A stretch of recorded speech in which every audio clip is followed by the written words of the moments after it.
واذكروا نعمة الله عليكم إذ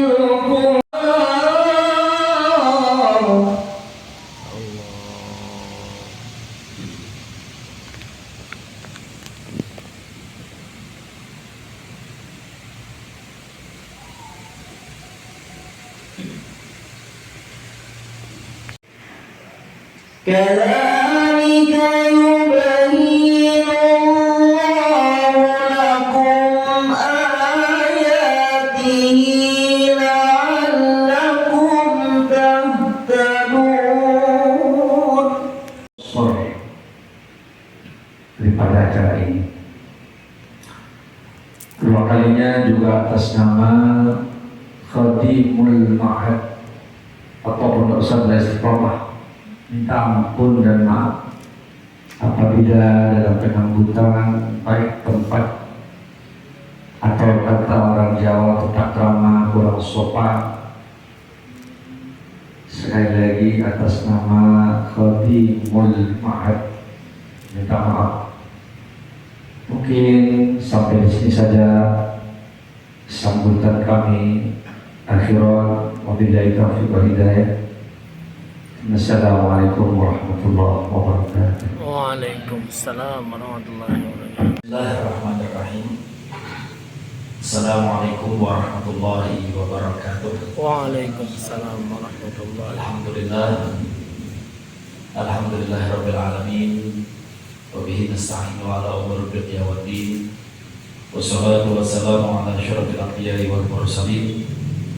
Habibur rabbil alamin sayyidina wa maulana Muhammadin wa ala alihi wa sahbihi ajma'in. Yang sama-sama kita muliakan dan sama-sama kita hormati pimpinan Pondok Pesantren Al-Istiqomah beserta seluruh jajaran Dewan Guru, yang juga sama-sama kita hormati dan sama-sama kita muliakan Rais Suriah PCNU Kota Banjarmasin, ayahanda kita Kiai Haji Murjani Sani. Mudah-mudahan Allah Subhanahu wa Ta'ala selalu panjangkan umur beliau, Amin, dan berkahi kehidupan beliau serta keluarga beliau dan anak keturunan beliau. amin. Dan juga kita sama-sama hormati Ketua Lembaga Bahsu Masail PCNU Kota Banjarmasin, Ustaz Syarif, beserta dengan rekan-rekannya. Hadirin yang sama-sama yang dimuliakan oleh Allah Subhanahu wa Ta'ala, para peserta Bahsu Masail yang hari ini telah berhadir di dalam pondok pesantren yang mulia ini, dari berbagai pondok pesantren yang ada di Kota Banjarmasin. Alhamdulillah semuanya hadir. Ada dari Pondok Pesantren Nurul Jannah, ada dari Pondok Pesantren Rahmatul Abadiyah, Abnaul Abnaul Amin, juga Pondok Pesantren Al-Aminiyah, Pondok Pesantren Al-Hikmah, Pondok Pesantren Al-Istiqomah, Pondok Pesantren Syekh Abdul Aziz, Pondok Pesantren Siratul Talibin, dan Pondok Pesantren yang Adi. Alhamdulillah, bersyukurillah, kita bersyukur kehadirat Allah Subhanahu wa Ta'ala yang telah melimpahkan rahmat serta taufik dan hidayahnya kepada kita sekalian, bahwasannya malam hari ini menjadi malam pertama dari bulan Ramadan. Artinya sudah menjadi maklum, kalau sudah diumumkan berarti kita memulai dengan ibadah malam pertama bulan Ramadan dengan sholat tarawih berjamaah. Insya Allah berarti hari Kamis esok menjadi awal daripada bulan Ramadan 1444 Hijriah. Mudah-mudahan kita semeratakan diberikan umur panjang dan kesehatan oleh Allah Subhanahu wa taala, dapat mengisi bulan Ramadan 1444 Hijriah dengan melaksanakan amal ibadah dan mendekatkan diri kita kepada Allah Subhanahu wa taala dengan banyak. Ma'asyiral muslimin rahimakumullah, hadirin yang dimuliakan oleh Allah Subhanahu wa taala. Kami dari PCNU Kota Banjarmasin menyambut baik akan terlaksananya acara pada pagi hari menjelang siang ini, yaitu acara Bahasul Masail antara pondok pesantren sekota Banjarmasin yang diadakan di Pondok Pesantren Al-Istiqomah Banjarmasin. Ini sangat tepat sekali. Kalau bicara tentang Bahsul Masail, tempatnya di Pondok Pesantren. Kenapa? Karena Pondok Pesantren adalah tempatnya para santri dan para kiai. Kalau kita masuk Pondok Pesantren, maka yang ada di dalam benak pikiran kita adalah ilmu agama yang dipelajari di dalamnya. Maka itu saya menyambut baik dan juga berterima kasih kepada sahabat-sahabat, kawan-kawan dari Lembaga Bahsul Masail PCNU Kota Banjarmasin yang telah berinisiatif untuk melaksanakan acara ini.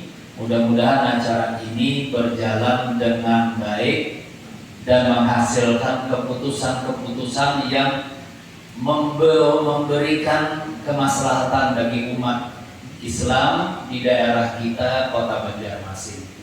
Dan mudah-mudahan juga hasil daripada Bahsul Masail hari ini dapat dijadikan rekomendasi bagi kita dari utusan pondok pesantren yang akan kita sampaikan kepada pemerintah Kota Banjarmasin.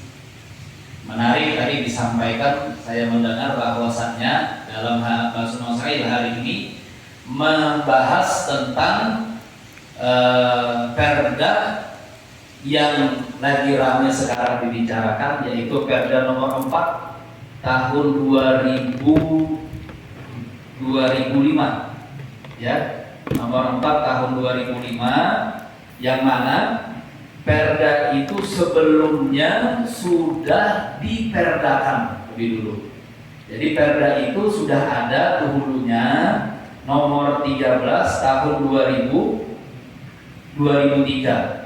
Jadi 2003 sudah diperdakan, kemudian direvisi lagi, diperbaharui dan ditambahi sehingga keluar perda yang baru, yaitu Perda nomor 4 tahun 2005. Di dalam perda itu sangat jelas sekali, pemerintah kita telah mengatur regulasi tentang peraturan yang ada di Kota Banjarmasin.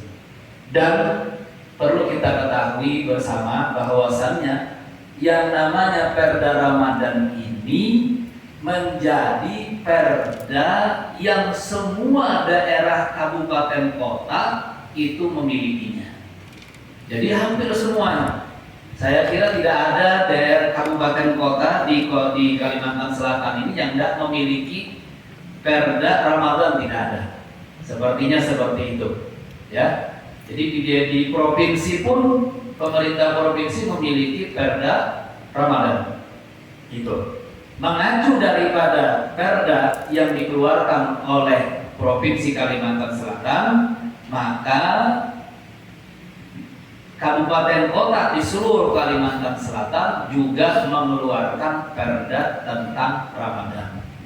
Jadi semuanya yang ada di dalam perda Ramadan ini menjadi satu kewajiban bagi seluruh masyarakat yang ada di Kota Banjarmasin dan Kalimantan Selatan pada umumnya untuk mentaati perda tersebut.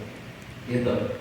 Jadi bukan hanya perda ini ditaati oleh umat Islam yang menjalankan puasa di bulan Ramadan saja, tidak. Tapi perda yang namanya perda satu peraturan daerah itu harus ditaati seluruh masyarakat yang ada di daerah tersebut, termasuk Kota Banjarmasin. Kalau perdanya ada di seluruh Kalimantan Selatan, berarti seluruh masyarakat Kalimantan Selatan wajib untuk mengikuti dan mentaati peraturan daerah yang dibikin oleh pemerintah. Nah itu. Jadi itu perda sudah tahun 2005. Tapi kenyataannya sampai tahun 2020, tahun semalam 2022 ada kejadian di Kota Banjarmasin.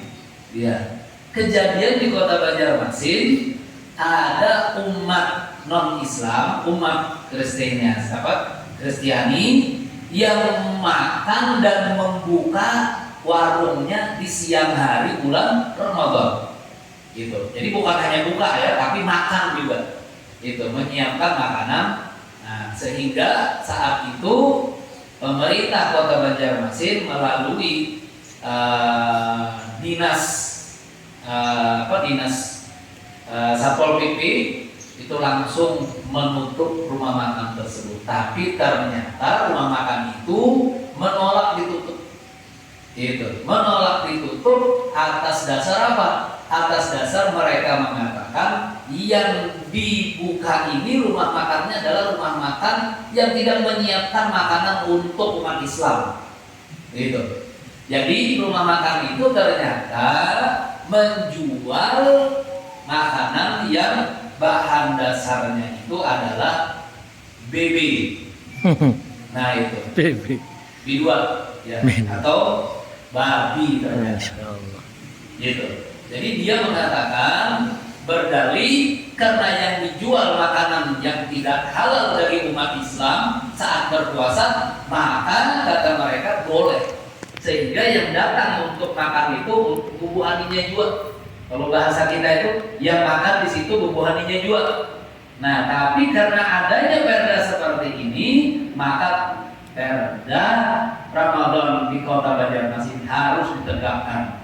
Tidak boleh ada ya umat selain daripada umat Islam yang menjalankan ibadah puasa Ramadan yang melakukan membuka warung, apalagi rumah makan dan makan minum di dalam rumah makan itu di saat umat Islam berpuasa. Dengan dasar apa? Dengan dasar perda itulah maka perda harus ditegakkan. Kemudian seluruh umat yang beragama non-Islam itu tugasnya adalah menghormati umat Islam dalam menjalankan ibadahnya di dalam bulan Ramadan. Sebagaimana Undang-Undang Republik Indonesia menyatakan bahwasannya seluruh masyarakat Indonesia itu diberikan keleluasaan untuk menjalankan ibadahnya masing-masing. Artinya harus dihormati. Maka itu atas dasar penghormatan itulah maka semalam tahun lalu itu rumah makan ditutup paksa, kemudian orangnya diberikan sanksi. Nah, sampai sekarang ini 2023 ketemu lagi bulan Ramadan ini. Mudah-mudahan tidak ada yang seperti itu lagi dan tidak terulang lagi kejadian di tahun yang lalu. Padahal di tahun yang lalu kita tahu masih dalam keadaan suasana COVID ya, suasana COVID-19 gitu. Dari 2019, 2020, 2021 sampai 2022 semalam kita masih ada COVID ya. Ramadan tahun semalam walaupun agak longgar tapi tidak selonggar Ramadan tahun ini. Kalau tahun ini Ramadan sudah bebas, tidak lagi ada pembatasan seperti tahun-tahun sebelumnya.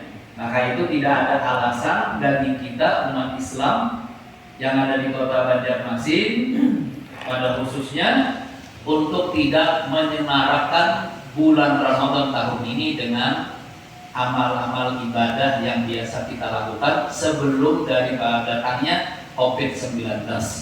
Nah, dengan dasar Perda nomor 4 tahun 2005, maka pemerintah Kota Banjarmasin pun setelah terjadi pelanggaran-pelanggaran, maka tidak lagi merevisi Perda tersebut. Saya kira mungkin lebih bagusnya ya, biar seberataan antum-antum semuanya, ustadz-ustadz, kiai-kiai di sini yang hadir ini paham, itu harusnya kita semuanya bisa sebelum bahas masail membaca dulu isi perdanya itu. Gitu, membaca dulu isi perdanya sehingga ada ruang-ruang yang kita ketahui sekiranya belum ditegakkan di dalam perda itu ditegaskan, sehingga kita bisa merekomendasikan untuk ditegaskan lagi. Artinya diperkuat sehingga perda itu tidak mandul, atau bahasa para pejabat ini perdanya itu perda pasal karet. Nah, itu pasal karet. Gitu kan, seperti saat sekarang ini ada undang-undang baru yang mengancam kepada seluruh umat Islam, wabil khusus para kiai-kiai dan para ustadz-ustadz. Apa itu perda undang-undangnya? Undang-undangnya kawin nggak boleh 2 kali. Nah itu dihukum di undang-undang diatur sekarang ini. Kalau istri pertama mengadukan, maka tuntutannya 5 tahun penjara. Astagfirullah. Nah, itu hati-hati ya. Itu pasal karet sudah diberlakukan tahun 2022 tadi. Sekarang tahun 2023. Masya Ya, Allah. dalam tahap evaluasi sampai 3 tahun ke depan. Gitu. Saya yakin kalau undang-undang ini diberlakukan di seluruh Indonesia, banyak ustadz-ustadz nanti masuk penjara. Gitu, banyak ustadz yang masuk penjara. Kenapa? Karena hukumannya 5 tahun penjara. Gitu. Kalau istri-istri kita melaporkan kepada polisi, gitu, maka ustadznya itu, kiainya itu ditangkap. Gitu, ditangkap dan diadili. Gitu, hukumannya enggak main-main, 5 tahun penjara. Gitu kan? 5 tahun penjara itu kalau kita berbuat baik di dalam penjara, ya kita menjalani kurang lebih 3 tahun. 3 tahun juga di dalam penjara. Itu kan? Itu merevisi Undang-Undang Nomor 295 ya tahun 1992. Masya Gitu. Allah. Padahal undang-undang itu sudah sangat luar biasa. Ya, undang-undang sebelumnya mengatur bahwasannya kalau ada seseorang yang sudah menikah di KUA dan terdaftar, kemudian dia menikah lagi di lain daerah, kemudian dengan status terdaftar juga di KUA, maka kasus seperti ini orang ini akan dikenai hukuman 10 tahun penjara. Artinya apa? Di setiap daerahnya kawin terus. Gitu kan? Dengan kawinnya itu tercatat di KUA. Kalau kejadiannya seperti itu kena pasalnya. Nah, itu direvisi di tahun 2022 baru keluar lagi, lebih dahsyat. Ya kan, 5 tahun penjara ancamannya bagi yang menikah lebih daripada 1. Kalau bahari kita hanya kenal, ya itu hanya berlaku bagi pegawai negeri sipil, ya kan, ASN, ya yang hanya seperti itu. Nah sekarang ini bukan ASN lagi, bukan polisi lagi, polisinya handap juga menyasar ustadz-ustadz dan kiai-kiai sehingga diberlakukan seperti itu. Nah itu contoh pasal karet, gitu kan? Artinya pasal karet, kenapa? Tidak bisa diberlakukan undang-undang itu tanpa pertama laporan dari istri yang pertama, kemudian tanpa ada bukti bahwasannya yang pelakunya itu memiliki surat untuk nikah lagi. Jadi waktu dia nikah ada suratnya. Kalau udah ada suratnya, yang kita kenal sekarang ini sebutannya apa tuh? Nikah Siri. Nikah Siri. Nikah apa? Nikah bawah tangan apa nikah siri? Dua-duanya sama ya. Nah itu nikah di bawah tangan itu istilahnya, atau nikah siri, nikah diam-diam istilahnya. Ya kan? Kalau tidak ada suratnya, maka tidak bisa dibuktikan untuk dihukum menjadi 5 tahun. Artinya kan pasalnya itu pasal karet. Gitu. Kenapa? Karena kalau menjerat juga, cuman ada undang-undangnya. Nah, sedangkan undang-undang Indonesia sekarang ini menghukumi bagi orang yang berzina, itu hukumannya lebih ringan daripada orang yang kawin lagi. Astagfirullah. Itu. Hukuman bagi orang yang melakukan perzinahan itu hukumannya hanya 9 bulan penjara. Itu Astagfirullah. 9 bulan penjara. Itu. Artinya kalau orang hendak nikah lagi, nikah siri, ya kan daripada menghindari 5 tahun penjara, lebih baik mengaku aja zina. Iya kan? Ayo bicara. Itu 9 bulan. Tinggi. Ya kan 9 bulan kalau berkelakuan baik, hanya maksimalnya 3 bulan saja di penjara. Ya kan? Dan kalau di penjara, maka istri yang kita zinahi itu akan bergabung juga dengan kita di penjara. Nah, jadilah istri yang pertama, kasihan. Gitu kan? Yang untung siapa? Lelakiannya. Jadi kalau mengaku kita berzina, dimasukkan berapa? Berdua. Itu kan? Lawan bini yang kedua. Nah, yang untung apa? Yang untung lelakiannya. Kenapa? Digabungkan lawan bini kedua. Nah, apalagi bininya anu daripada yang pertama. Nah, ini sekilas tentang hukum negara kita Republik Indonesia yang sekarang ini sudah diberlakukan di Indonesia. Maka itu perlu kita bahas bersama. Kemudian juga yang perlu juga kita bahas juga, sebagaimana beberapa waktu yang lalu. Jadi sebelumnya melihat perjalanan lah. Jadi kalau memang dia musafir, boleh ditanyakan dulu kamu musafir atau tidak. Nah, kalau dia musafir ya dari daerah mana, itu kategori tanpa udzur, udzur, dan itu diperbolehkan. Syukur. Kemudian kepada warahmatullahi wabarakatuh. Alhamdulillah, salatu wassalamu ala Rasulillah Muhammadin wa alihi wa man wala. Pertanyaan yang pertama itu sepakat kami mengatakan hukumnya haram dengan dalil dalam kitab Tuhfatul Manhaj. Manhaj ya. Oh saja ya. Di dalam kitab Tuhfatul Muhtaj yang maksudnya menolong itu pada ketikanya dijual itu mukayatnya apa? Udzur kah?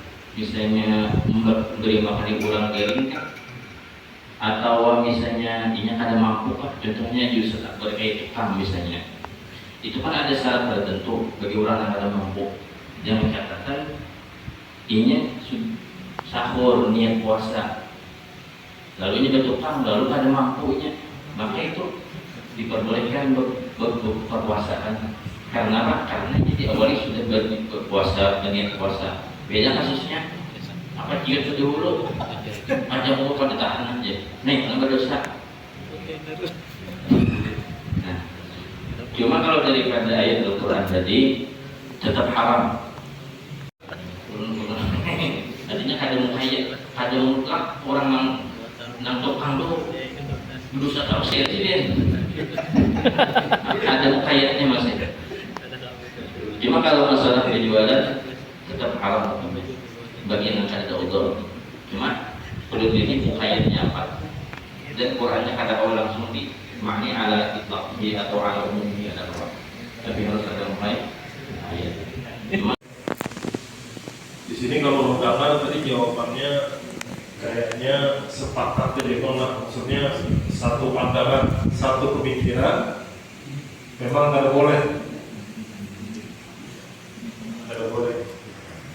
terutama lagi jelas tanpa udzur. Tanpa udzur. Nah, cuma tadi sebagian ada yang jual beli ini ada yang menyebutkan menjelaskan bahkan untuk orang kafir sekalipun, ya kan? Bahkan untuk orang kafir sekalipun. Sebenarnya di sini kalau ingin diperhatikan makanan di sini kan bisa masak, bisa mentah ya. Ngomong parbaran saja. Nah, ini terlepas daripada perda lah yang menjual makanan langsung masak kan. Nah, terlepas daripada perda di sini yang disebutkan kan buka warung kan masak, bukan ada masak kan warung namanya. Nah, cuma kalau kita perhatikan pertanyaannya di sini umum, di sini mantah, masak kan ini jadi problem. Nah, di sini kan kalau kita ingin perluas makanan aja misalnya, perlu bahas secara luas, terlepas dari madhab apa misalnya, kemudian itu menjadi pandangan kita, itu maknanya pembahasannya. Nah, jadi untuk merumuskan daripada ayat-ayat Al-Quran diantaranya wala ta'awunu 'alal itsmi wal 'udwan. Kemudian ada referensi-referensi yang dibacakan dari kitab dari Tuhfatul Muhtaj, dari I'anatul Talibin. Itu memang kita rumuskan untuk jawaban yang pertama tidak boleh. Tidak boleh, baik dugaan kuat atau yakin akan dikonsumsi, dimakan, diminum ketika di siang Ramadan tanpa udzur. Nah, mungkin ini rumusan dari ulur, mungkin ada tambah. Bukan saya. Cuma agak saya nggak punya kitab, tapi tadi ada di antara al-hikmah mengatakan menjual makanan ke orang kafir itu haram statusnya. Terus mungkin karena ini jauh sekali ya, bagaimana dengan ayat kuliah dan kafir dan seterusnya. Ini masih belum saya mau jawaban yang biar bahasa lebih panas. Tapi itu aja satu. Ini sedang bertanya, karena saya akan punya kitab. Terima kasih. Mohon dijelaskan kembali. Belum sebenarnya. Bahkan di beberapa referensi kitab kan baik itu Darul Iftah Qatar ataupun Darul Iftah Mesir dan sebagainya, sebagian negara-negara lain juga menyebutkan bahwasanya keharaman tersebut cuma di sini dalam konteks pembahasan khusus di bulan Ramadan. Adapun yang mungkin tentang ayat kafir itu kan hubungannya tentang masalah bagaimana kita dalam kehidupan berhubungan agamanya. Maksudnya dalam arti kesimpulannya ada ayat kafirun tidak ada hubungan dengan permasalahan yang ada di pembahasan hari ini. Karena itu kan masalah agama, bukan tentang masalah muamalah. Nah, bukan masalah muamalah. Jadi mohon maaf ya, ada dari. Di sini tidak sebagai siapa-siapa. Cuman saya akan membuka pikiran kita sebentar. Dan saya ingin bercerita tentang kasus yang terjadi di negara kita. Jadi kalau kita hanya bahas masalah ini di dalam kitab, mungkin di dalam kitab tidak ditemukan, begitu kan? Tidak ditemukan. Jadi ini kasus yang terjadi di tahun 2022 yang lalu, 1 tahun yang lalu. Gitu. Mungkin di antara ikhwan semuanya ada yang pernah menonton televisi, nonton TV kejadian ini sampai diviralkan, sampai seluruh media televisi, baik media cetak, media elektronik, semuanya memberitakan masalah ini. Itu semuanya memberitakan masalah ini. Kasus ini terjadi di Kabupaten Serang, Banten. Gitu. Kasus penutupan warung Tegal atau yang disingkat dengan warteg di Kabupaten Serang, Banten. Itu. Dalam kasus ini menunjukkan ironi. Orang yang melanggar peraturan pemerintah, yang melanggar peraturan daerah, perda, dan melanggar etika masyarakat setempat mendapat dukungan luar biasa. Itu mendapat dukungan luar biasa dari warga masyarakat, bahkan dari pemerintah sendiri yang membuat perda. Itu. Ini bukan isapan jempol, bukan. Ini terjadi. Ya, terjadi. Itu. Orang yang taat aturan dan etika itu dihujat, dikatakan tidak toleran dan tidak menghormati pelanggaran aturan. Nah, ini dibalikkan faktanya. Ya, jadi ibu yang punya warteg itu, ibu yang punya warteg itu justru mendapatkan uang ratusan juta Masya Allah. sebagai buah dari pelanggaran aturan dan sikap tidak solidarnya kepada sesama pedagang makanan yang lainnya. Itu. Jadi waktu kejadian itu ibu yang punya warteg ini rame-rame orang datang memberikan bantuan kepadanya, membelanya. Padahal yang diberi makan waktu itu yang menjual makanan orang Islam, yang makan di warteg itu juga orang Islam.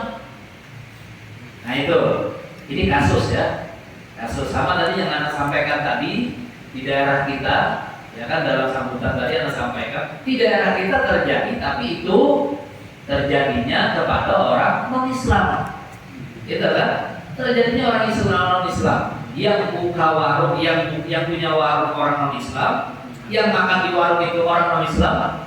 Mereka mengatakan atas dasar toleransi beragama, kenapa tidak boleh? Nah, kenapa tidak boleh kata mereka? Kenapa tidak boleh? Jadi pedagang-pedagang makanan yang lain yang taat aturan dan menghormati nilai norma masyarakat setempat justru tidak dihargai oleh masyarakat di sana. Padahal mereka taat, tapi tidak dihargai. Gitu, dan tidak dihargai. Masih bisa dimengerti kekacauan akal ini. Ini kekacauan akal namanya kan? Hasil bentukan media yang semua media itu adalah upahan. Kalau menurut kita upahan. Yang senang kalau bisa mereka itu merusak kedamaian masyarakat kita di Indonesia ini.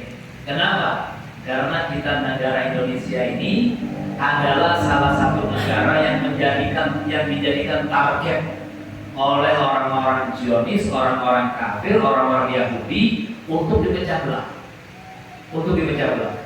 Karena hanya Indonesia saja lagi negara yang tidak bisa dipecah belah, hanya Indonesia.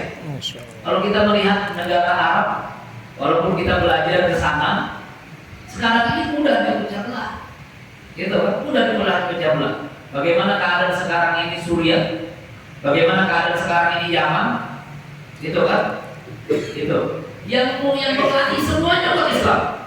Kalau kita melihat kan berkelahinya umat Islam semua. Bayangkan negara Yaman yang mayoritas umat Islam, justru yang mengelahinya negara Islam semuanya. Saudi, Qatar, Uni Emirat Arab, Oman, yang bertanda semuanya memeranginya. Tidak ada lagi kalau kita melihat di situ itu innamal mu'minuna ikhwatun fa aslihuna baina akhwaikum, tidak berlaku itu ayat. Sepertinya itu ayat mansuh sudah dalam Al-Qur'an. Gitu. Kenapa? Karena kalau kita melihat negara Arab, kita sekarang umat Islam mau mengandalkan apalagi negara Arab aja yang Islam berasal dari sana aja sudah hancur-hancuran. Gitu kan? Maka itu kita sekarang ini menjadi tantangan bagi kita. Di dalam kehati-hatian di dalam menjawab masalah seperti ini. Jadi ini kejadian kasus yang terjadi tahun 2022. Bayangkan, orang berbuat salah justru mendapatkan keuntungan dengan diberikan bantuan duit ratusan juta.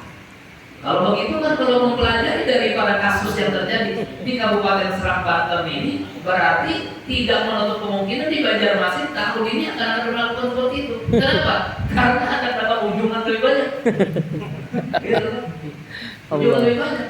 Kalau ada nanti kita takutnya di Banjarmasin di mana waktu gitu kan, orang jualan makanan di siang hari bolong bulan Ramadan, kemudian memberi makan kepada orang yang tidak berpuasa, iya kan? Itu. Padahal waktu itu, padahal tadi kita mengatakan indodon, ya kan?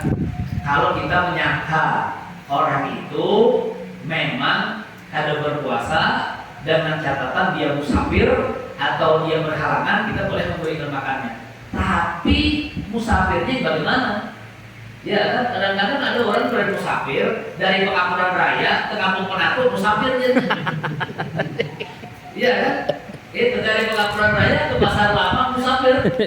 Gitu. Jadi ada buka puasanya ke Pasar Lama situ. Nah itu kan, apakah seperti itu donnya kita? Iya kan? Sekarang kalau donnya kita mengatakan kepada laki-laki yang makan itu kan, apa alasannya? Apa laki-laki haid juga seperti perempuan kan? Nah ini juga jadi pertanyaan bagi kita, ya kan? Nah itu, jadi masih bisa dimengerti kekacauan akal ini hasilnya bentukan media upahan tadi. Jadi tantangan kita seperti itu. Yang sulit dimengerti sikap sebagian orang Islam sendiri yang gampang tergiring dengan isu-isu yang salah seperti ini. Itu. Jadi banyak umat Islam yang sekarang ini tergiring dengan isu-isu seperti ini. Akhirnya ikut-ikutan juga.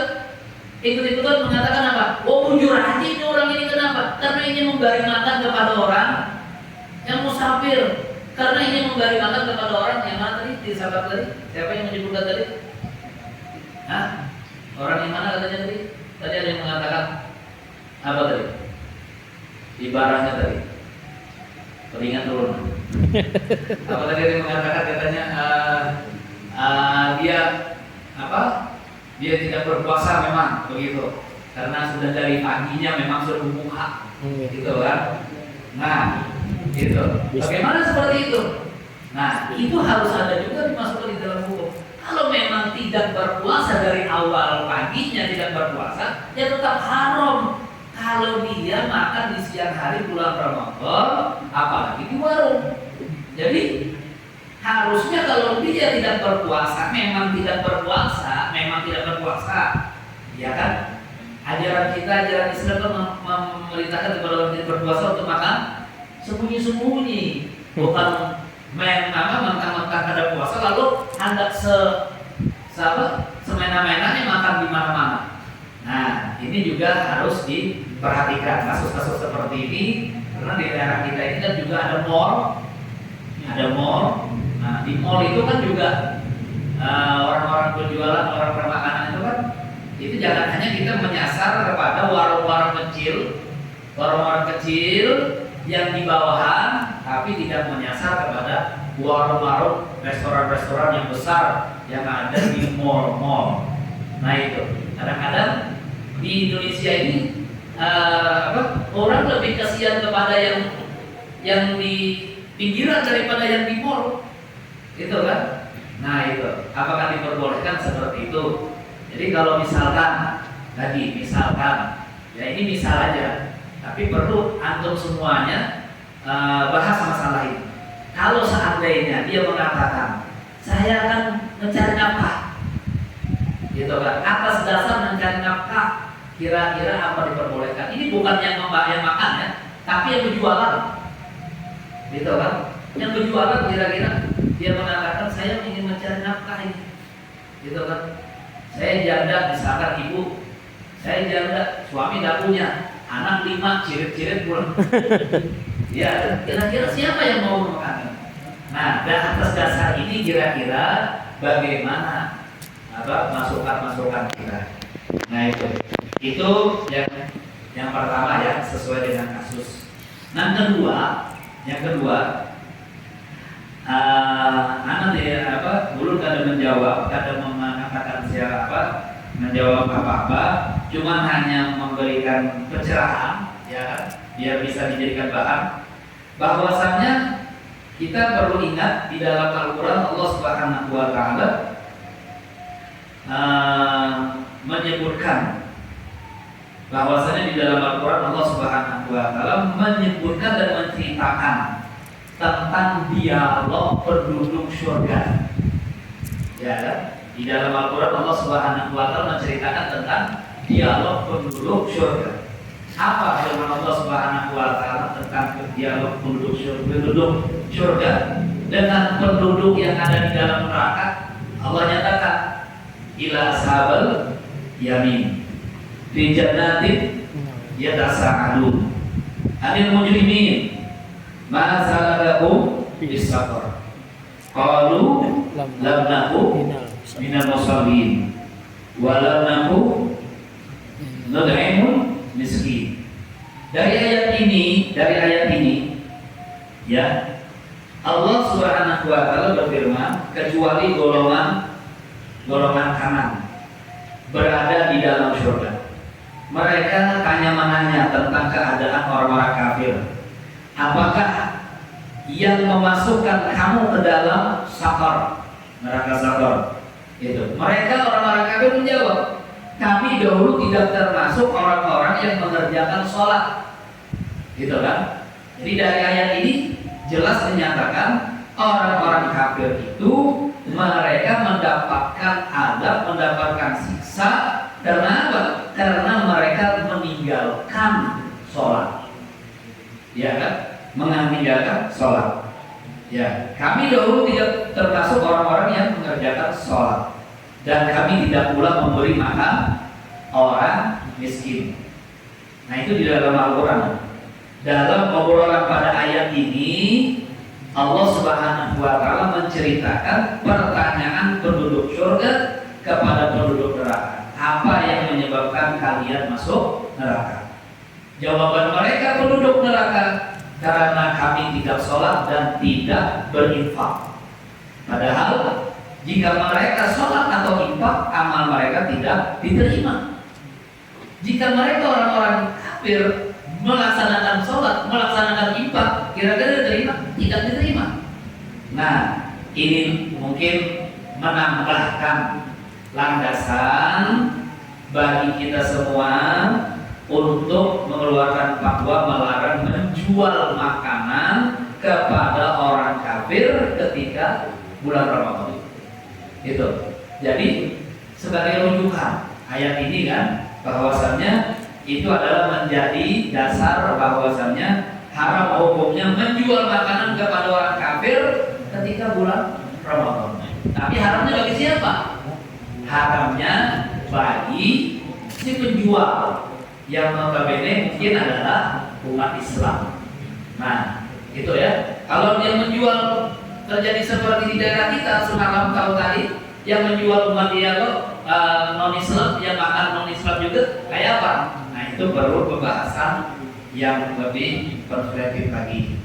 Nah itu, jadi itu hanya sekedar masukan saja, ya. Nah mudah-mudahan dapat dipahami dan dapat dijadikan dasar untuk memutuskan lagi masalah-masalah seperti perda ini, sehingga dapat memberikan masukan yang baik bagi pemerintah kita. Terima kasih, itu saja.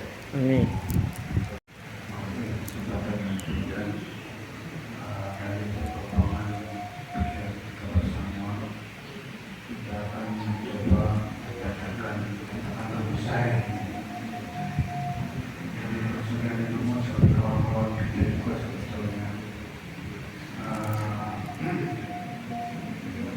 Menjual makanan atau minuman kepada orang yang diketahui atau juga kuat akan memakan atau minumnya di siang bulan Ramadan tanpa adanya unsur syar'i hukum yang haram atau berdosa. Sesuai pendapat kita tadi, baik dia seorang muslim ataupun non muslim yang memberi maksudnya. Namun keharaman jual beli di sini adalah hukum eksternal atau anti yang tidak merusak keabsahannya selama yang diperjualkan itu makanan dan minuman yang halal, maka hukum jual belinya tetap sah.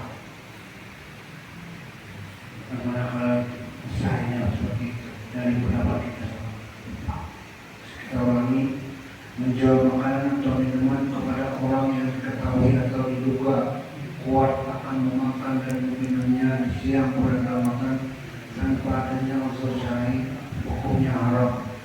menjual, maksudnya yang menjual hukumnya haram atau berdosa, baik dia seorang muslim ataupun non muslim. Si pembelinya muslim atau tidak ada masalah.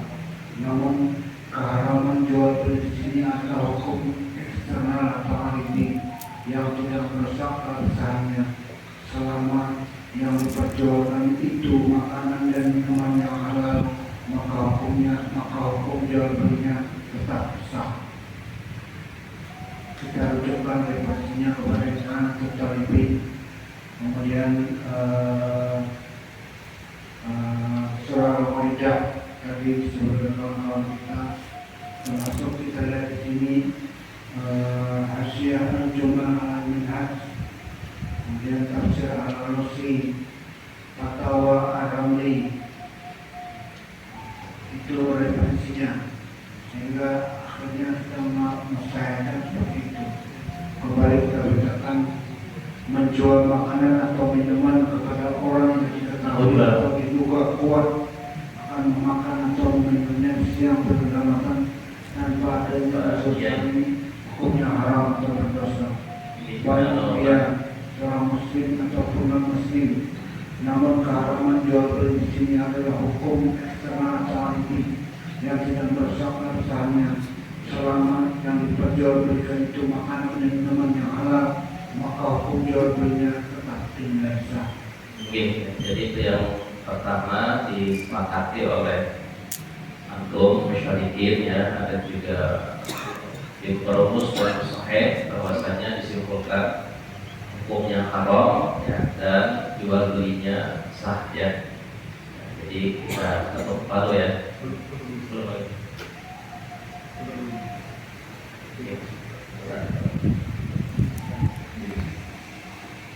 Ya, sekedar menambahkan tadi kan Pak Kiai Haji Mujani minta didampingi di dalam tim sahih. Jadi sekedar menambahkan saja, yang pertama tadi mungkin kami nanti akan meminta teks fatwa dari Lajnah kita faktor itu yang dari Alimah untuk ditambahkan sebagai referensi. Nah, karena itu tidak ditulis di dalam rumusan yang telah dirumuskan oleh tim rumus. Jadi itu nanti akan menjadi salah satu rujukan. Nah, kemudian lagi memang ada fatwa dari Lajnatul Ifta Yordania, itu sama kurang lebih seperti itu, yang mana keharamannya itu bukan cuma menjual kepada orang muslim tapi juga kepada non muslim. Nah, kemudian yang berkaitan dengan kuliah ayat kafirun, nah itu kan adalah ayat. Nah, kita dalam tradisi Masrul Masail memang dalam berargumen bukan menggunakan hadis atau ayat, melainkan tafsir hadis dan juga tafsir ayat yang tertuang dalam kitab-kitab yang mengkabarkan seperti itu dalam tradisi Masrul Masail. Nah, sehingga kalau misalnya ada ibarah, maka itu menjawabnya dengan ibarah juga, kan seperti itu. Jadi ibarah dibantah dengan ibarah. Ada ibarah yang di sini sudah sangat jelas, seperti yang dirumuskan oleh tim rumus. Ini ibarahnya dari misalnya Tuhfatul Muhtaj yang barusan dibacakan tadi. Kemudian dari ibarahnya dari Fatwa Ramli atau juga dari Nihayatul Muhtaj. Nah, ini dalam mazhab Syafi'i, baik itu Syekh Ibnu Hajar yang menulis Tuhfatul Muhtaj ataupun Syekh Ramli yang menulis Nihayatul Muhtaj dan ayatnya, nah yang punya fatwa ini itu adalah merupakan rujukan utama, di mana di dalam banyak kitab-kitab Syafi'iyah disebutkan bahwa al-muqaddam yang didahulukan, yang diutamakan fil ifta, di dalam ifta itu adalah Tuhfah dan Nihayah. Nah, kemudian kitab-kitab kitab-kitab karangan Syekh Ibnu Hajar atau kitab-kitab karangan Syekh Romli yang lainnya dan seterusnya.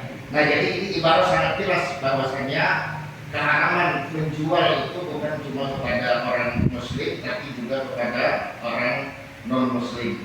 Dan ini berkaitan dengan orang muslim, yaitu dia menjual. Nah, kita yang menjual ini apa hukumnya? Nah, ada pun masalah orang non muslim, misalnya dia menjual satu sama lain, si non muslim menjual makanan kepada non muslim yang lain, itu nanti pembahasannya pada pertanyaan yang kedua. Nah, pembahasannya pada pertanyaan kedua. Jadi ini baru ranah pertanyaan yang pertama. Nah, kemudian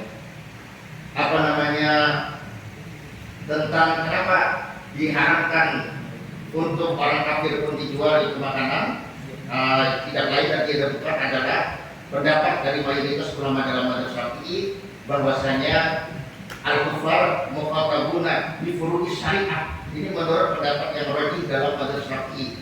Orang-orang kafir itu tetap dikhitab dengan furu-furu syariat. Nah, artinya di akhirat orang-orang kufar itu menurut pendapat yang rajih dalam mazhab Syafi'i bukan cuma dimintai pertanggungjawaban tentang kekufurannya, tapi juga dimintai pertanggungjawaban tentang kenapa dia tidak melaksanakan syariat. Dan ini didasarkan kepada ayat yang barusan dibacakan oleh Habib Ali tadi, yaitu ayat daripada surah Al-Mudaththir, masalah hukum fisakor, apa yang menyebabkan kalian masuk ke dalam neraka sakor. Walau lam nakun dalam sholat, walau nakun timur miskin, dan seterusnya. Kami tidak sholat, kami tidak berinfak. Nah, padahal orang-orang kafir itu tidak ada sekalipun dia sholat di dunia atau berinfak di dunia, tetap itu tidak sah. Karena syarat sholat itu adalah niat, dan syarat sahnya niat itu adalah Islam. Itu adalah yang paling utama. Syarat sahnya niat di dalam ibadah itu adalah Islam. Kalau tidak Islam maka tidak sah sholatnya dan sebagainya. Tapi tetap dia dimintai pertanggungjawaban tentang pelanggaran-pelanggarannya terhadap syariat. Artinya seandainya dia Islam maka dia wajib untuk mengerjakan itu. Kan seperti itu. Nah, jadi mungkin ini saja yang bisa Nurul sampaikan. Kemudian tadi memang ada khilaf tentang apakah kufar itu mukhatabun dikur syariah. Kalau mazhab Imam Abu Hanifah seperti yang dibacakan dalam di anak tadi itu kan memang tidak mukhatab. Nah, jadi mereka hanya dimintai pertanggungjawaban tentang kekufurannya. Nah, itu menurut mazhab Hanafi. Nah, bukan mazhab yang dianut oleh mayoritas umat Islam, yaitu mazhab Syafi'i. Oleh karena itu tidak heran kalau dalam mazhab Hanafi memang dalam mazhab Hanafi misalnya mengambil upah membangun gereja dalam mazhab Hanafi itu boleh. Kenapa? Karena dia bukan sembahyang di gereja, dia hanya membangun. Nah, intinya seperti itu. Itu dalam mazhab Hanafi memang. Nah, tapi mayoritas ulama bukan cuma mazhab Syafi'i, tapi mazhab yang lain, mayoritas ulama dalam mazhab Maliki dan juga mazhab Hambali itu mereka mengatakan bahwasanya kufar mukhatabun bi furu'is syariah. Nah, intinya seperti itu. Nah, kemudian mungkin satu hal lagi yang perlu kita perhatikan, tapi jawabannya lebih fokus kepada hukum haramnya. Nah, apakah haram itu yang dimaksud haram ini tetap sah jual belinya ataukah tidak sah? Nah, tadi kayaknya para peserta tidak menyinggung masalah itu. Jadi rata-rata mengatakan bahwasanya menjual itu hukumnya adalah haram, tapi haram itu kan ada yang sah, ada yang tidak sah. Jadi ini apakah haram yang sah, apakah haram yang tidak sah? Nah, kalau kita lihat rumusan dari tim rumus itu adalah haram yang sah. Artinya keharamannya itu bukan asli melainkan alidi. Nah, ini kan disebutkan dengan jelas misalnya di dalam Hasyiatul Jamal. Dalam Hasyiatul Jamal ini disebutkan dengan terang. Begitu juga di Tuhfatul Muqtad, Haidul Muqtad, cuma ini yang lebih singkat. Nah, qauluhu wa bai'i nahwi mutaqin ila akhirih. Wa ma'a qawlihi haraman fa huwa sahihun. Wa ma'a qawlihi haraman fa huwa sahihun. Dan beserta keadaan jual beli itu anggur, misalnya kan yang disebutkan di sini anggur, ada orang yang diduga kuat atau diketahui akan memerasnya menjadi khamar, itu memang hukumnya haram. Tapi apa? Bahwa sahihun, tapi jual belinya tetap sah. Karena anggur itu termasuk daripada sesuatu yang sah dijadikan nabi atau dijadikan barang yang diperjualbelikan. Nah, kemudian yang berikutnya yang kami kasih garis, wami sebenarnya dari Abu Muslimin mukallafin kafiron mukallafan di nahari Ramadan wa kadzalika bai'uhu. Nah, yang sama itu sebagai wami sebenarnya ikut tasarruf di dalam asyiatin, dan sama seperti seperti jual beli akun ini, setiap tasarruf atau setiap tindakan yang membawa kepada kemaksiatan. Jadi contohnya kan banyak, kalau ini amrat seperti menjual anak laki-laki yang masih muda, ini mobil fujur. Nah, kepada orang yang memang dikenal sebagai orang yang jahat, orang yang bisa menyalahgunakan amrat ini untuk kepentingan maksiat dan seterusnya sampai kepada yang wabis dari awal muslimin mukallafin. Nah, jadi kayaknya ini apakah ada tanggapan lagi? Mungkin masalah itu tadi, masalah apakah dia haram dan tidak sah ataukah haram tapi tetap sah. Nah, mungkin ini yang jadi PR satu kesempatan lagi ini untuk menjawab yang pertama ini. Bagaimana kira-kira untuk musyawirin? Silakan, ada yang menanggapi. Kalau yang dirumuskan oleh para perumus tadi itu sah, tapi haram tapi tetap sah. Nah, haram tapi tetap sah. Nah, mungkin kalau ada yang menanggapi sebelum tutup kalau silakan tanggapi saja. Apakah haram tapi tetap sah ataukah haram dan tidak sah? Seperti itu. Ini ya Pak Ustaz, maaf, Ustaz juga panjang lebar. Kita kalau mau berusaha tidak boleh mengambil hadis Quran. Padahal sumber hukum kebiasaan itu katanya kalau berbahasa sakit itu ada katanya kit. Apa kit itu? Maaf, saya sepakat dengan haramnya jual beli dengan orang kafir, saya sepakat. Tapi yang menjadi masalah, yang menjadi ganjalan bagi kita untuk anak FU itu, kenapa kok bisa mengatakan kalau bisa ada masalah jawabnya dengan kit juga? Apakah saya mau tanya, walaupun ini dua konteks, saya mau bertanya, apakah Quran hadis itu atau kil-kil itu dari mana sumbernya? Nah, sedikit agak, saya sudah sepakat bahwa itu tidak boleh dijual kepada orang Islam, ke orang kafir. Tapi kata Ustaz juga ada orang membangun gereja, mengambil upah, itu apa tidak sama kasus? Itu dalam madzhab Hanafi. Iya, makanya Ustaz. Iya. Artinya kita jangan terlalu picik dengan pikiran kita. Gitu. Kita bisa ambil dari mana-mana dengan catatan itu bisa dipertanggungjawabkan. Pertanyaan saya itu, Quran hadis itu apa saja termasuk kalau yang tinggi itu sumbernya dari mana? Terima kasih. Nah, jadi karena waktunya memang singkat gitu kan. Jadi belum menjawab dengan singkat ya. Iya. Dari kitab muwafaqah gitu kan. Apa dari kitab muwafaqat, bukan muwafaqat Asy-Syatibi itu disebutkan sangat jelas aqwalul mujtahidin bin nisbati lil awam kal adillati. Kemudian ada yang menyebutkan biman silatil adillati bin nisbati lil mujtahidin. Artinya pendapat-pendapat para mujtahid, hasil istihad para mujtahid untuk orang awam itu kedudukannya sama dengan dalil-dalil, yaitu ayat, hadis dan lain-lain bagi para mujtahid. Nah, intinya seperti itu. Mungkin ini jawaban yang singkatnya karena waktu kita memang cukup terbatas. Ini sama-sama. Apa ini? Moderator. Jadi disepakati lah. Ada tanggapan dulu masalah jual belinya itu sah apa tidak. Kalau ini masalah hukumnya haramnya, kemudian yang hukum jual belinya itu sah ya. Ada tanggapan? Karena ini teksnya sangat jelas. Sebenarnya di Tuhfah atau di Nihayat pun ada, cuma kan ada panjang. Kalau yang agak pendek ini kami ambil di Asyatul Jamal. Nah, mungkin bisa dilihat yang bergaris itu wa ma'aqoni haraman fawasmihun. Nah, ini yang mengatakan tidak sah adalah mungkin seperti itu jadi teksnya.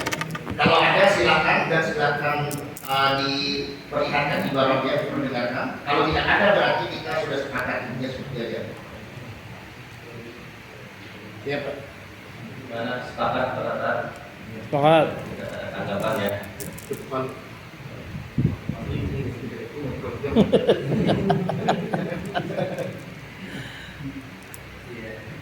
Jadi itu masalah tadi kan PR bagi kita, ya kan. Terus Ana ingin bertanya, ulun ke takun, apakah ada kaulnya ulama atau mazhab yang menyatakan hukumnya wajib menutup warung pada siang bulan Ramadan itu ada nggak? Gitu. Jadi apa ada ulama yang menyatakan bahwasanya wajib menutup warung pada siang hari bulan Ramadan itu? Apa ada? Gitu. Kalau memang ada, nah itu bisa dimasukkan sebagai dalil dan di dalam rekomendasi kita. Ya kan, artinya kalau memang ada wajib, berarti kalau wajib itu kan yang melakukan berarti melanggar, ya kan, berdosa berarti, ya kan, itu berdosa. Nah itu, kalaupun ada bisa disebutkan, gitu kan. Terus ini sudah ditutup palu, Yang naik itu palu. Hah? Yang naik itu palu. Sorry aja yang tutup palu. Ini kan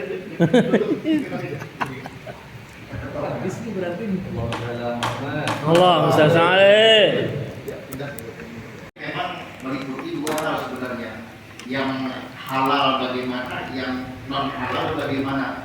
Nah ini sudah disampaikan oleh Pak Kiai Murjani, rumusan yang telah dirumuskan oleh tim perumus. Nah itu memang berdasarkan kepada beberapa referensi. Tadi juga referensi tersebut telah dibacakan oleh perwakilan dari Pondok Istiqomah. Itu diantaranya dari Asyad Jamal Al-Mahmad. Nah itu kan kata-katanya itu wala fil ubabi wala yumnahu, dan tidak dicegah. Ini dicegah artinya apa? Artinya umum, ini tidak ada kekhususan apakah secara pribadi, apakah secara kelembagaan. Memang umum kata-kata ini wala yumnahu. Nah dan yang tidak dicegah ini adalah ini, yaitu orang non muslim yang ahlul iman, kan seperti itu. Nah kemudian di sini disebutkan juga lubsul hadirin atau lubsul hadirin wa ta'amuman wa tatayyurusan wa tatayyuban kasiran wasifar fi Ramadan. Nah kemudian ada sambungan itu, artinya ini ada dua kasus. Kasus pertama telah kita bahas bahwa kita memang dilarang untuk menjual atau memberikan makanan dan minuman kepada mereka, dan seperti itu kasus pertama. Nah kasus yang kedua, bagaimana kalau mereka sendiri, maksudnya yang disebutkan tadi kan mereka sendiri yang bikin itu makanan, bukan dari kita, bukan kita yang menjual, tapi mereka sendiri yang bikin makanan, atau mereka sendiri yang punya warung. Mereka yang punya warung itu non muslim, yang pelanggannya juga non muslim. Nah ini yang perlu diperhatikan bersama, bahwa memang hukumnya beda. Kalau kasus pertama, pertanyaan pertama tadi berkaitan dengan diri kita sendiri, yaitu kita kaum muslimin memberikan makan atau menjual makanan, dan seperti itu. Kalau ini adalah untuk internal mereka, yaitu misalnya mereka yang punya warung dan yang makan pun mereka juga. Nah ini bagaimana? Maka seperti yang telah dirumuskan oleh para perumus, itu adalah tidak wajib kita untuk mencegahnya. Dan ini sebenarnya umum, bukan hanya secara pribadi, secara lembaga pun ini sebenarnya masuk, sebenarnya seperti itu. Nah kemudian di antaranya lagi yang jelas, ini adalah fatwanya Romli. Fatwa Romli, sukilah amalau tajahara dindiyu bil akli fi nahari Ramadan aw bisurbil khamri aw hamlihi halkat yajibu ala muslimin man'u walau ada ila talaqi majhar bihi. Nah kemudian jawabannya fa ajaba bi annahu yajibu ala muslimi al inkaru ala ini idza tajahara bisurbil khamri aw hamliha wa yajuzu lahu man'u min dalika walau ada ila talaqi majhar bihi lam yakmanhu wala yunkiru alaihi fil aqlil madhuri wala yamna'uhu minhu li ajli aqdil jizyah. Nah jadi apa yang disebutkan oleh Syekh Romli dalam fatwanya ini, kalau yang non halal itu jelas tidak boleh mereka terang-terangan. Jadi harus dikonsumsi di tempat yang tertutup, bukan di tempat yang terbuka yang banyak orang Islam di situ. Adapun itu yang non halal seperti khamar atau gabi dan sebagainya lah.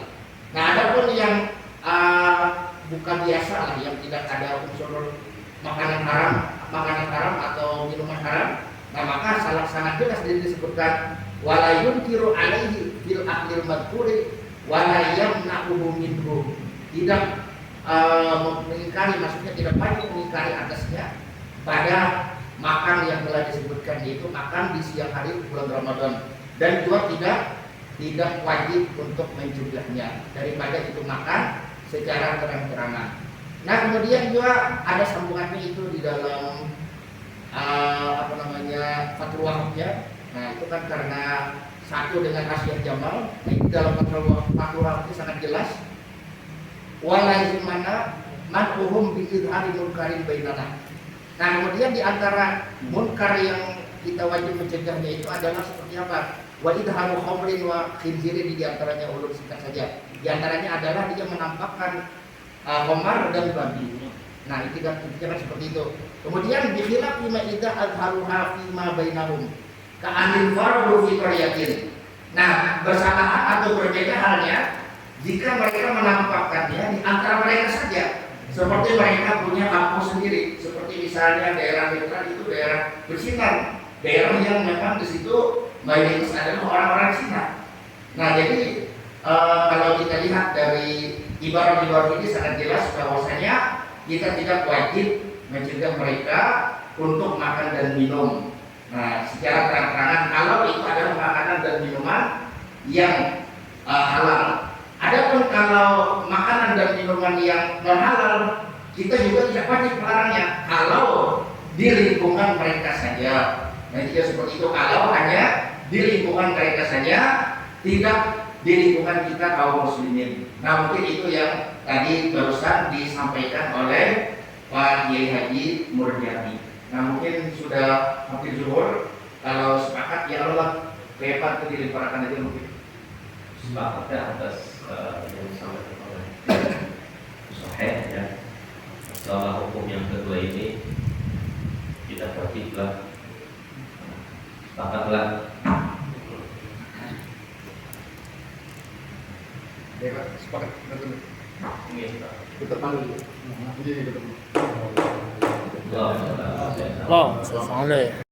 Saja ini pertanyaan ketiga.